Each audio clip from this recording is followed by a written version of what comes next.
আব্বা, আব্বা, আম্মা, আম্মা, আপনি একটু বাইরে আসেন তো। কি হয়েছে বৌমা, সকালবেলা ঘুমটা ভাঙায় দিলা? আব্বা আম্মা, এই বাড়িতে শান্তিতে ঘুমানোর অধিকার তো আমারও আছে, তাই না? তো ঘুমাও না কেন? তোমারে না করছি আমরা ঘুমাইতে? না করেন নাই, সাইডেও তো দেন নাই। আব্বা, আপনার তো বয়স হইছে, আপনার তো বোঝা উচিত যে পাশের ঘরে আপনার ছেলে আর ছেলের বৌমা ঘুমায়। আর তাছাড়া এই বাড়িতে একজন কলেজ পড়ো স্টুডেন্ট আছে, ওরা তো সকালবেলা পড়াশোনা করতে হয়। আপনি আল্লাহর নাম নিয়া যেমনে নাক ডাকেন, খোদা রে, একটা মানুষ এই বাড়িতে কেউ ঘুমাইতে পারি না। এভাবে তো থাকা যায় না এক বাড়িতে। এক কাজ করেন, আপনারা সবাই এই বাড়িতে থাকেন, আমি এই বাড়ি ছেড়ে চলে যাই। বৌমা, এগুলো তুমি কি বলতেছো? আমি কি ইচ্ছা করে নাক ডাকি? আমার একটু বয়স হয়েছে না?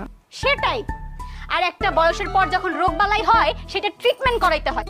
এত টাকা নিয়ে কি করবেন? কবরে যাইবেন? টাকা নিয়ে তো আর কবরে যাইবেন না। আপনারা যদি ডক্টরের কাছে না যাইতে পারেন, আমারে কোন, আমি আপনারা নিয়ে হসপিটালে যাই। কি করতেছো সকাল সকাল? তুমি এগুলো কি বলতেছো? কেন, আমি তো ভুল কিছু বলতেছি না। আই রুম্পা, আমি কি ভুল কিছু বলতেছি?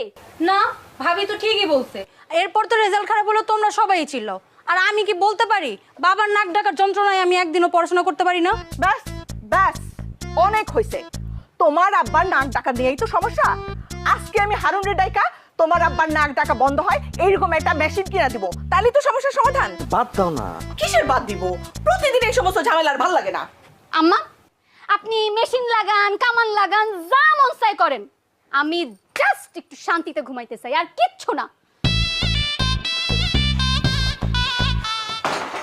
এই বয়সে আইসা এখন এই সমস্ত কথা শোনা লাগতেছে আমার। কেন? ঠিকই তো বলছে। তুমি একটু ঘুমানোর সময় নাকটা চাপ দিয়ে ধরে ঘুমাইতে পারো না? চলো ভিতরে চলো।